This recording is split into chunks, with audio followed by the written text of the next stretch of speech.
ईश्वर या ऋषि मुनि जब किसी से नाराज होते थे तो वो उसको श्राप दे देते थे और वो श्राप कभी खाली नहीं जाता था। उसका दंड उसे भुगतना ही पड़ता था। जय श्री हरि। सनातनी टेल्स बाय राज में आप सभी का स्वागत है।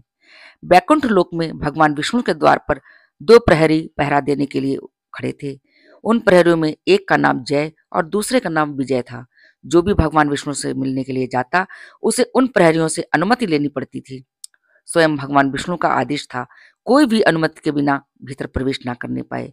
जय और विजय दोनों बड़ी दृढ़ता के साथ अपने कर्तव्य का पालन किया करते थे। दूसरों की तो बात ही क्या, स्वयं रमा को भी वे भीतर जाने से रोक देते थे। एक बार रोके जाने पर रमा ने क्रुद्ध होकर उन्हें अभिशाप तक दे दिया था, किंतु फिर भी वे अपने कर्तव्य पालन में ढिलाई नहीं करते थे। संयोग की बात, सनकादि मुनि भी भ्रमण करते हुए भगवान विष्णु के दर्शनार्थ द्वार पर पहुंचे। सनकादि मुनि बहुत बड़े भक्त और ज्ञानी थे। वे प्राणियों का कल्याण करने के उद्देश्य से तीनों लोकों में भ्रमण किया करते थे। वे जहां भी जाते मोह और आसक्ति के बंधनों से छुड़ाने के लिए ज्ञानोपदेश दिया करते थे।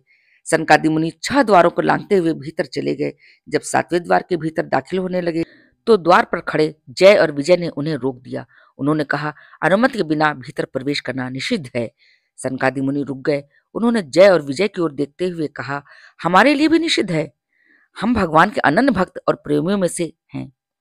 जय और विजय ने उत्तर दिया, आप कोई भी हो, अनुमति के बिना भीतर नहीं जा सकते। स्वयं भगवान का ही आदेश है कि बिना अनुमति किसी को भी भीतर ना आने दें। स्वयं रमा को भी इस नियम का पालन करना पड़ता है।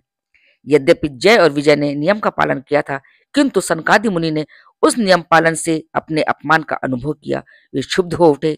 उन्होंने जय और विजय की ओर देखते हुए कहा, यह विष्णु लोक है।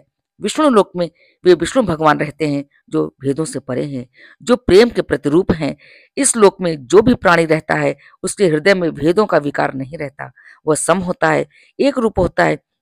तुम दोनों बैकुंठ लोक में रहने योग्य नहीं हो, क्योंकि तुम्हारे हृदय में भेदों का विकार है। हम तुम दोनों को श्राप दे रहे हैं कि दैत्य लोक में जाकर जन्म लो। सनकादि मुनि का श्राप सुनकर जय और विजय बड़े दुखी हुए। दोनों ने विनीत वाणी से निवेदन किया, मुने, हमने जो कुछ किया अपने कर्तव्य पालन के लिए किया, किंतु फिर भी हम आपका श्राप स्वीकार कर रहे हैं। पर आप हम पर कृपा करें, हमें कोई ऐसा उपाय बताएं जिसके द्वारा हम पुनः बैकुंठ लोक में श्री हरि के निकट आ सकें। दोनों प्रहरियों और सनकादि मुनि में वार्तालाप हो ही रहा था कि स्वयं भगवान विष्णु भी वहां उपस्थित हुए। उन्हें जब पता चला कि उनके पार्षदों ने सनकादि मुनि को द्वार पर रोक दिया तो वे स्वयं वहां पहुंचे। सनकादि मुनि ने भगवान को विनय पूर्वक प्रणाम किया। भगवान विष्णु ने सनकादि मुनि के प्रति सम्मान प्रकट करते हुए कहा, श्रेष्ठ मुनि, आपने मेरे पार्षदों को श्राप का दंड देकर अच्छा किया है। मेरे पार्षदों ने आपका अपमान करके अच्छा नहीं किया। आपका अपमान मेरा अपमान है। भगवान विष्णु की विनम्रता ने सनकादि मुनि के हृदय में आनंद का सागर उंडेल दिया। उन्होंने परमानंदित होकर कहा, भगवान आप धन्य हैं। आप अपने इन सद्विचारों के कारण ही तो महान हैं। आप भेदों से परे, विकार से रहित प्रेम के समुद्र हैं। हम आपके दर्शन पाकर कृतकृत्य हो गए हैं। सनकादि मुनि जब भगवान विष्णु की अभिवंदना करके चले गए तो भगवान ने अपने पार्षदों की ओर देखते हुए कहा, तुम दोनों चिंता मत करो। इसके पूर्व लक्ष्मी जी भी तुम दोनों को श्राप दे चुकी हैं। जाओ, दैत्य वंश में जन्म लो। कुछ दिनों के पश्चात पुनः मेरे पास आ जाओगे। बैकुंठनाथ के आश्वासन देने पर दोनों के मन का दुख दूर हो गया। दोनों बैकुंठ लोक छोड़कर असुरों के लोक में चले गए। उन दिनों एक बहुत बड़े ऋषि थे। उनका नाम था कश्यप। कश्यप की 2 पत्नियां थी, दिति और अदिति।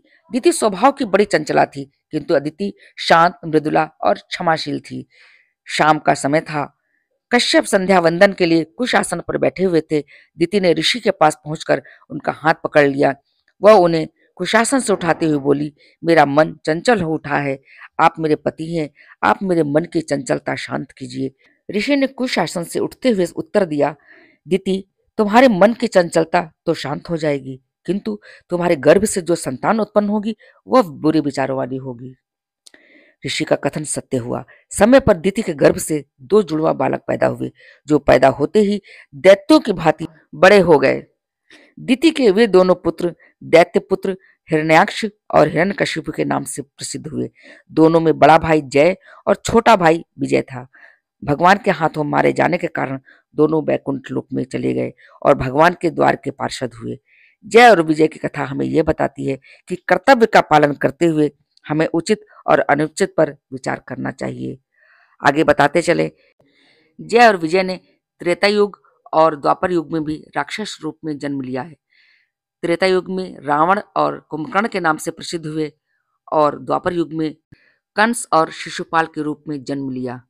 अगर ये कहानी आपको अच्छी लगे तो लाइक करें, शेयर करें। आगे भी ऐसी वीडियोस देखने के लिए मेरे चैनल को सब्सक्राइब करें और कमेंट बॉक्स में ज़रूर बताइएगा। जय श्री हरि, जय श्री हरि।